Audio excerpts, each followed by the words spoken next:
Welcome to Ionic Emanations from the Gnostic Hammadi Library, Part 2 of 2, on Words of Wisdom.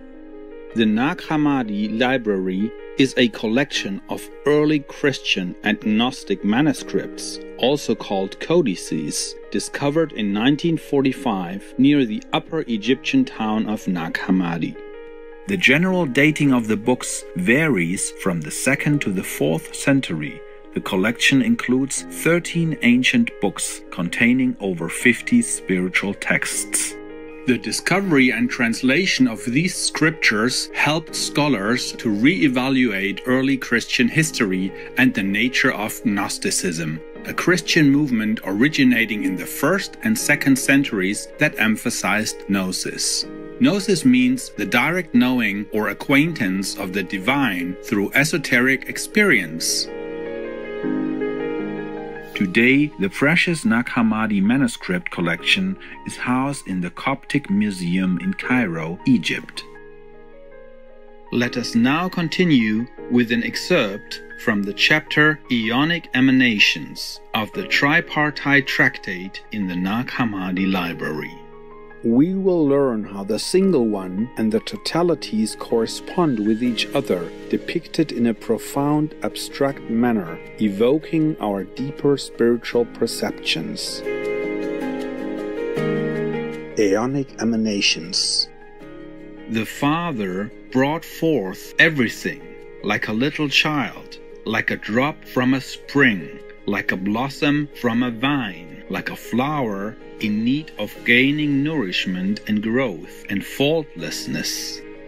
He withheld it for a time. He who had thought of it from the very beginning possessed it from the very beginning and saw it, but he closed it off to those who first came from him.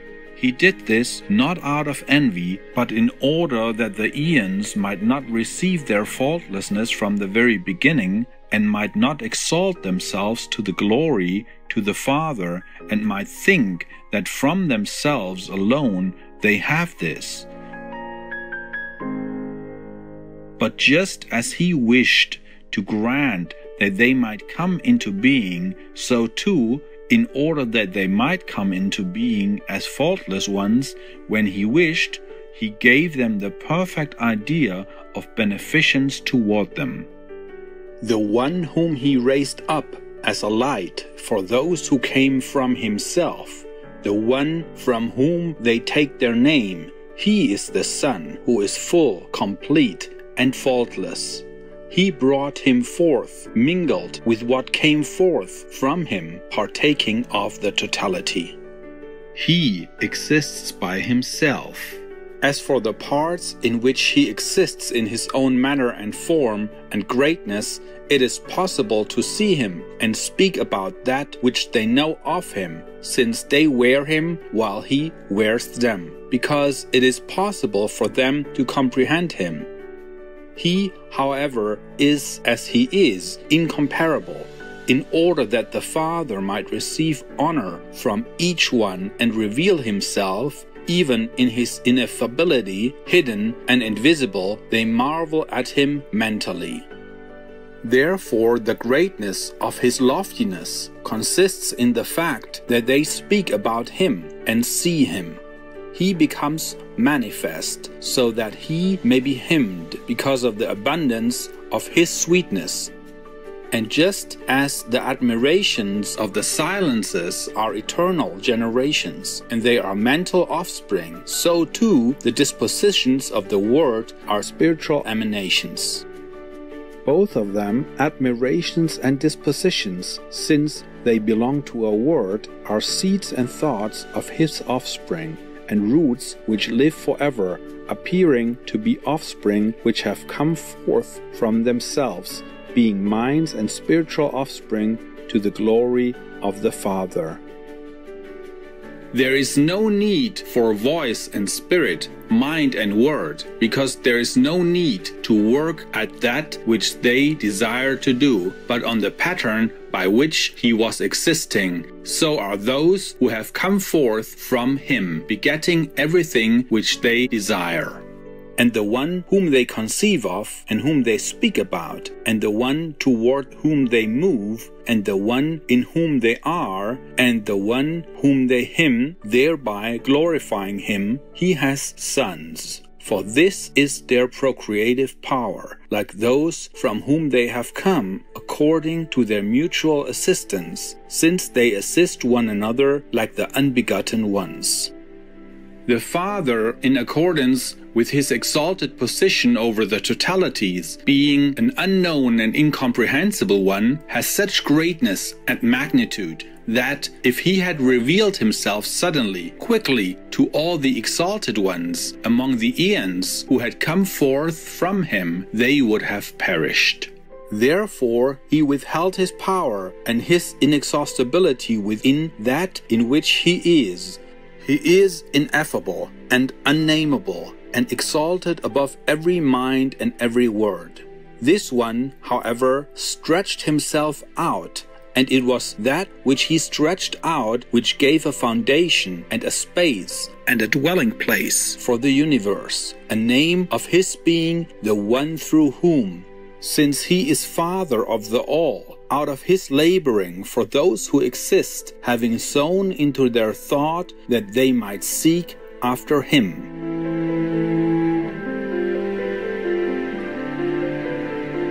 The abundance consists in the fact that they understand that he exists, and in the fact that they ask what it is that was existing. This one was given to them for enjoyment and nourishment and joy and an abundance of illumination, which consists in his fellow laboring, his knowledge and his mingling with them. That is the one who is called and is in fact the Son, since he is the totalities and the one of whom they know both who he is and that it is he who clothes. This is the one who is called Son, and the one of whom they understand that he exists and they were seeking after him.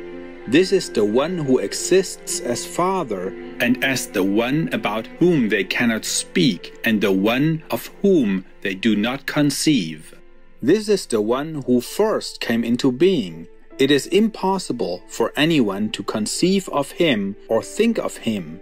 Or can anyone approach there toward the exalted one, toward the pre-existent in the proper sense?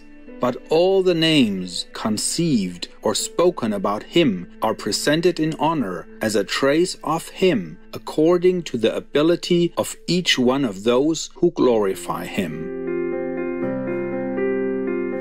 Now he who arose from him when he stretched himself out for begetting and for knowledge on the part of the totalities, he is, in the proper sense, the sole first one, the man of the Father, that is, the one whom I call the form of the formless, the body of the bodiless, the face of the invisible, the word of the unutterable, the mind of the inconceivable, the fountain which flowed from him, the root of those who are planted, and the God of those who exist, the light of those whom he illumines, the love of those whom he loved, the providence of those for whom he providentially cares, the wisdom of those whom he made wise, the power of those to whom he gives power, the assembly of those whom he assembles to him, the revelation of the things which are sought after, the eye of those who see, the breath of those who breathe, the life of those who live, the unity of those who are mixed with the totalities. All of them exist in the single one, as he clothes himself completely, and by his single name he is never called. And in this unique way, they are equally the single one and the totalities. He is neither divided as a body, nor is he separated into the names which he has received, so that he is one thing in this way and another in another way. Also, neither does he change, nor does he turn into the names which he thinks of, and become now this, now something else. This thing now being one thing, and at another time something else, but rather he is wholly himself to the uttermost.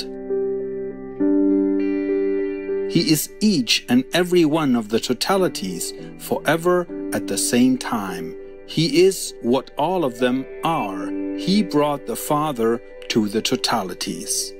He also is the totalities, for he is the one who is knowledge for himself, and he is each one of the properties. He has the powers, and he is beyond all that which he knows, while seeing himself in himself completely and having a son and form. Therefore, his powers and properties are innumerable and inaudible because of the begetting by which he begets them. Innumerable and indivisible are the begettings of his words and his commands and his totalities. He knows them which things he himself is, since they are in the single name and are all speaking in it. And he brings them forth in order that it might be discovered that they exist according to their individual properties in a unified way. And he did not reveal the multitude to the totalities at once, nor did he reveal his equality to those who had come forth from him. Divine viewers, we thank you for your kind presence for today's words of wisdom.